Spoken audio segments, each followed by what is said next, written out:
Millions of Americans, and this is going to be elsewhere too, other industrialized nations are either short on sleep, getting poor quality sleep, or are dependent on sleeping pills, either pharmaceutical, melatonin, some other herbal thing that they have to take or can't sleep. So, why do you feel that this massive society-wide sleep dysfunction is present in the first place and seemingly growing and accelerating? Yeah, that's a huge point. And this is something going back to like how we just started this call off, when I worked with individuals in a clinical setting, this was the biggest thing that I found is sleep and stress management was is huge. And so, people are working longer hours, they're commuting longer. Areas where jobs are, whether it's downtown Denver, San Diego, LA, Seattle, real estate's getting expensive, so people have to, travel in. And so anyway, the long and short of it is we're working a lot more than we used to back in, prehistoric times, back in Paleolithic times. And then so we come home and we try to unwind and we're in front of a computer or a TV screen or, a Kindle or what have you. And that artificial light is affecting our biological rhythms. So then it makes it harder, hard to fall asleep. Your sleep quality is not as good as it should be.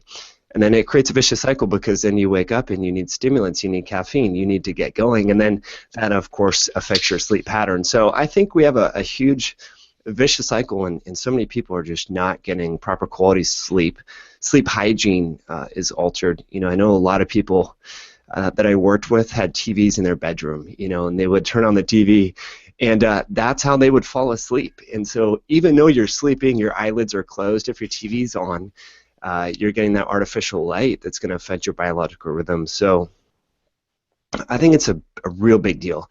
So it's not just the amount of time that you're sleeping, it's the sleep hygiene. So the lights at night is something that I think, in terms of big take-home points, how can people really reset their biological rhythms is avoiding the artificial light at night as much as possible.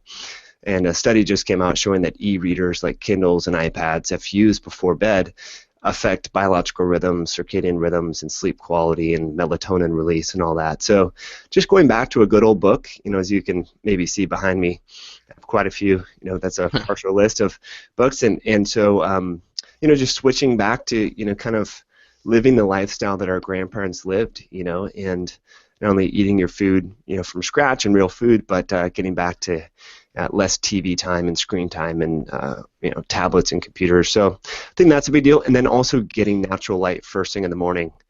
So many people get up before dawn and they have a long commute and then they go to the office and they never see the daylight. And daylight is huge for resetting the biological clock. So if you can get up, before work and get some natural sunlight, take a walk, or if you live in northern latitude like me, get some lamps that can help with that. There's a bunch of resources on Amazon, and then also natural light, during, say, the lunch hour, walking around on your lunch break and getting sunlight, really great for resetting your biological clock as well.